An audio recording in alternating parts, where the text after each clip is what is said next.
Welcome to the Ajaya Bharat. China ఒక మోసపూరిత దేశం. ఎందుకంటే అది పైకి ఒకలా కనిపిస్తుంది, లోపల ఇంకోలా ఉంటుంది కాబట్టి. అయితే ఇప్పుడు చైనా మన భారతదేశంతో వివిధ రకాలైన సంబంధాలను మెరుగుపరుచుకుంటుంది. ఆర్థిక పరంగా అయితే ఒక సంబంధాన్ని నిలబెట్టుకోవాలి అని గట్టిగా ప్రయత్నిస్తుంది. అయితే ఈ సంబంధం నిజంగానే సాధ్యమవుతుందా లేదా?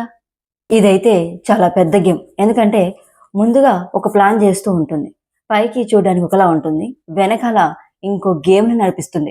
పోయిన వారం చైనా మన భారతదేశాన్ని ఎదిరించడానికి ప్రయత్నించింది. బహిరంగంగానే హెచ్చరికలు జారీ చేసింది. భారతదేశాన్ని అడ్డుకోవడానికి ప్రయత్నించింది. ఒక సంవత్సరం క్రితం ఆపరేషన్ సింధు తర్వాత మన భారతదేశం ఇండస్ వాటర్ ట్రీటీని నిలిపివేసింది. అంటే మేము పూర్తిగా నిలిపేస్తున్నాం, మీకు వాటర్ ఇవ్వము అని బహిరంగంగా చెప్పకుండా దాన్ని సస్పెండ్‌లో ఉంచింది. అందుకని చైనా ఈ హెచ్చరికలు జారీ చేసింది. అదేమని హెచ్చరించిందంటే, గుర్తుంచుకోండి భారత్, మీరు ఒక్క చుక్క నీటిని అడ్డుకోవడానికి ప్రయత్నించిన వేసవి కాలంలో బ్రహ్మపుత్ర నది విషయంలో కూడా మేము అదే చేస్తాం అని. అంటే దీనికంటే పెద్ద హెచ్చరిక ఇంతకు ముందు చైనా దగ్గర నుంచి ఎప్పుడు రాలేదు మన దేశానికి. అండ్ బహిరంగంగా కూడా ఇలాంటి హెచ్చరికలు ఎప్పుడూ చేయలేదు, ప్రపంచం మొత్తం తెలిసే విధంగా. ఇదే ఫస్ట్ టైం. నిజం చెప్పాలంటే మనలోని చాలా మీడియాలు ఏదైనా జరగగానే ఎగబడి మీడియాలు తెలపడం మొదలు పెడతాయి. కానీ ఏ ఒక్క మీడియా కూడా ఈ విషయం గురించి ఎందుకు చెప్పట్లేదు?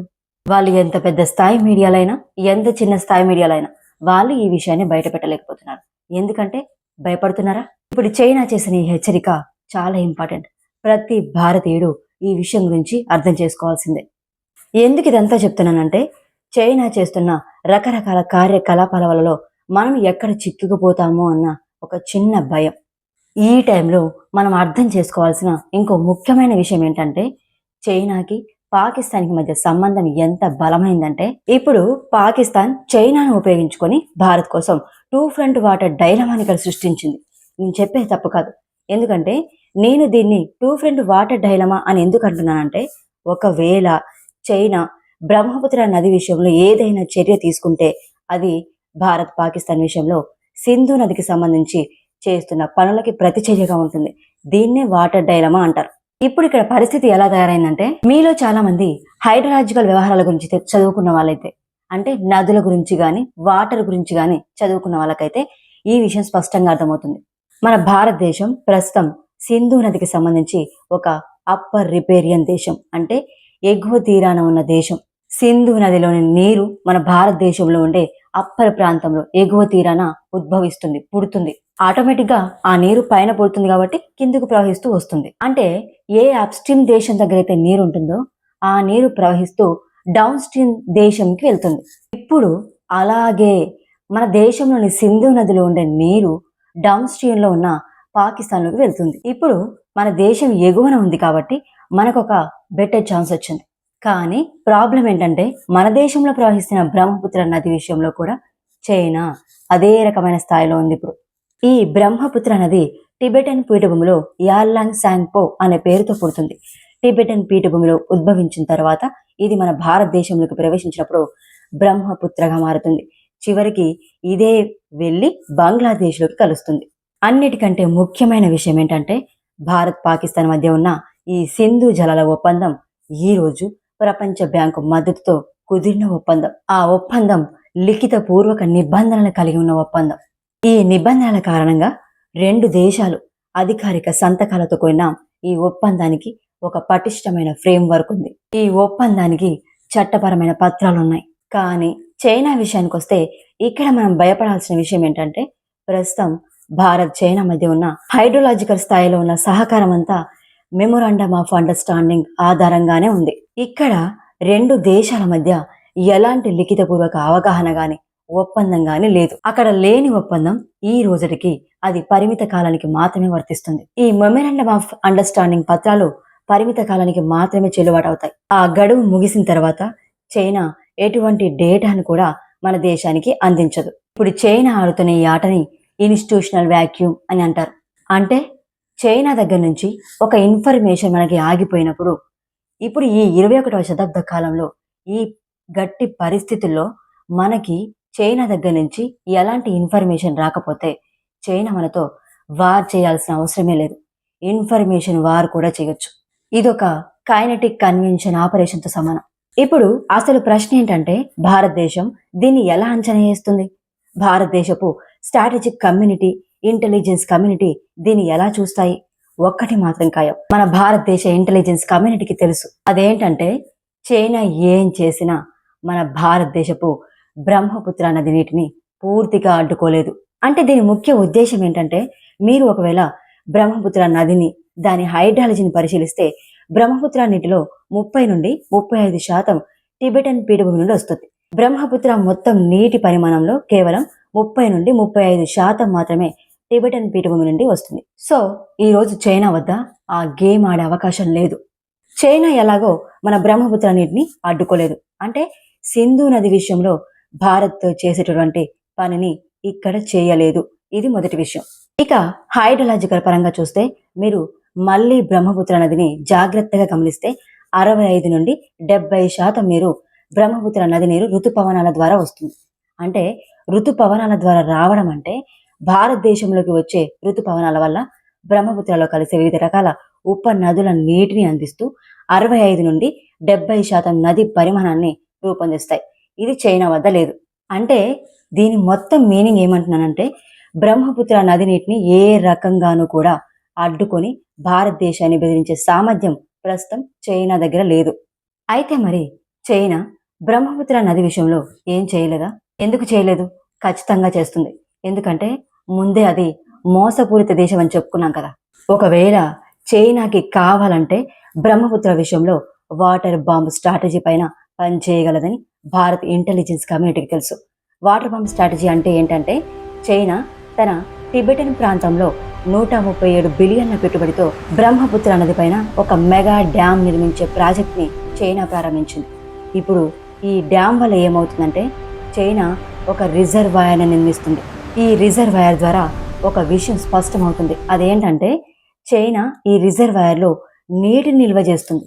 రేపు ఋతుపవనాల సమయంలో భారత్ యొక్క ఇంటెలిజెన్స్ సంస్థల అభిప్రాయం ప్రకారం బ్రహ్మపుత్ర నీటిలో 60 నుండి 65% ఋతుపవనాల వల్ల అండ్ వివిధ రకాల ఉపనదుల వల్ల వస్తుంది. అదే సమయంలో చైనా కావాలనే రిజర్వాయర్లో నీటిని కూడా విడుదల చేయడానికి ప్రయత్నిస్తుంది. రిజర్వాయర్ అంటే సాధారణ భాషలో చెప్పాలంటే ఒక చెరువు లాంటిది. ఇది డ్యామ్ వెనుక నిర్మించబడి నీటిని నిల్వ చేస్తుంది. ఒకవేళ చైనా ఆ నిర్దిష్ట స్థాయిలో నీటిని ఎగుమతి చేయడానికి ప్రయత్నిస్తే గనక భారత్కి ఈ రోజు ఆందోళన ఖచ్చితంగా ఉంటుంది. ఒకవేళ చైనా ఆ నిర్దిష్ట స్థాయి వద్ద, ఆ ప్రత్యేక పాయింట్ వద్ద ఎగుమతి చేయడానికి భారతదేశంతో కలిసి దాన్ని తారుమారు చేయడానికి, అంటే మ్యానిపులేట్ చేయడానికి, రిజర్వాయర్ మ్యానిపులేషన్ చేస్తే ఒక విషయం స్పష్టమవుతుంది. ఇది హైడ్రో పొలిటికల్ స్థాయిలో అసిమెట్రిక్ గ్రేవ్ వార్ఫేర్ వ్యూహం అవుతుంది. దీని కింద వాటర్ బాంబును విడుదల చేసి భారీగా నీటిని విడుదల చేయడం ద్వారా భారతదేశంలోని వివిధ ప్రాంతాల్లో, ముఖ్యంగా అరుణాచల్ నుండి అస్సాం లోయ వరకు దిగువ ప్రాంతాల్లో భారతదేశంలోని ప్రాంతాలను నీటిలో ముంచేలా చైనా ప్రయత్నిస్తుంది. ఈ డ్యామ్ నిర్మించడం వల్ల చాలా రకాల అవశేషాలు కానీ, మట్టి కానీ అందులో ఇరుక్కుపోతాయి. ఇదంతా కాదు కానీ, సాధారణంగా నది ద్వారా ప్రవహించే భారతదేశానికి వచ్చే ఈ సెడిమెంట్ అంటే అవక్షేపాలు కానీ, మట్టి కానీ, ఇవన్నీ భారత పర్యావరణంపై కూడా ప్రభావం చూపేది.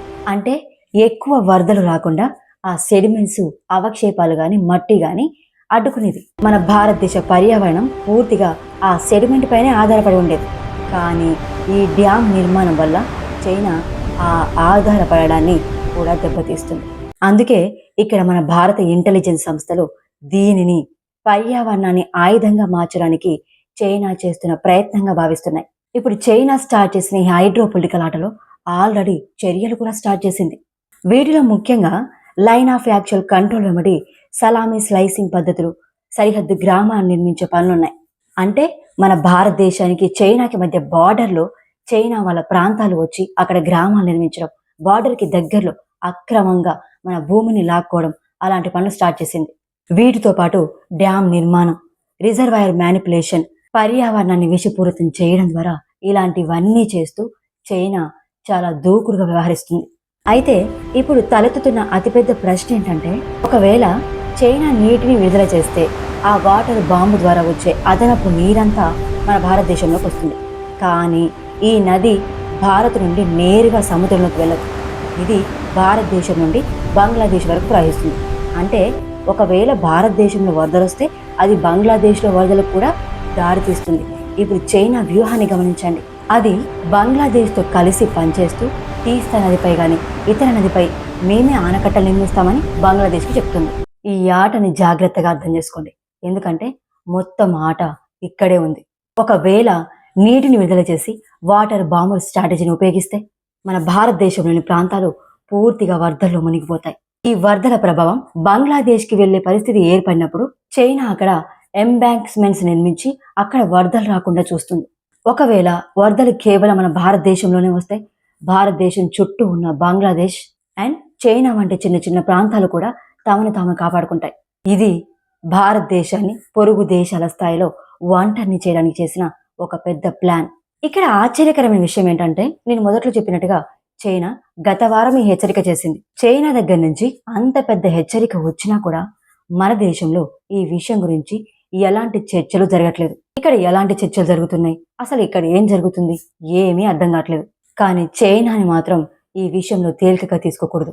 ఎందుకంటే చైనాకి ఇప్పటి నుండి కాదు, చారిత్రక కాలం నుండి ఒక అలవాటు ఉంది. ఎప్పుడైతే చైనా తనకు తాను కావాలని మన దేశంతో సంబంధాలు మెరుగుపరుచుకోవాలని చూస్తుందో అదే అదనంగా చేసుకొని బ్యాక్ ఎండ్ లో మన దేశంతో ఎలాంటి ఆటనైనా ఆడగలదు. ఇప్పుడు భారత్ చైనా మధ్య జరగబోయే తర్వాత గొడవలు సైనికుల గురించి గాని సైన్యం గురించి కాదని నాకు అనిపిస్తుంది. అది నీటి గురించే ఉంటుంది. మీకు తెలుసో లేదు, బ్రహ్మచల్లని అనే నిపుణులున్నారు. ఒకవేళ రాబోయే కాలంలో భారత్ చైనా మధ్య యుద్ధం జరుగుతుందంటే అది కేవలం వాటర్ ద్వారే అని ఆయన స్పష్టంగా చెప్పారు ఎన్నో ఏళ్ల క్రితం. కాబట్టి భారత్ ఇప్పుడు ఆ స్థాయికి చేరుకుంటుందా? ఈ విషయంపై మీరేమనుకుంటున్నారు? కామెంట్లో తెలియజేయండి. మీ స్పందన ఏదైనా సరే అంగీకరిస్తాను. నా కష్టానికి మీ చేయుత. దేశ గౌరవాన్ని ప్రపంచ దేశాల్లో ముందుకు తీసుకెళ్లాలంటే ముందు మన దేశ గౌరవం ఏంటో మన దేశ ప్రజలు తెలుసుకోవాలి. దేశానికి సంబంధించి ఇలాంటి మరెన్నో వీడియోలు పెట్టగానే మీ గడప వరకు చేరాలి అంటే ఛానల్ని సబ్స్క్రైబ్ చేసుకోండి. జై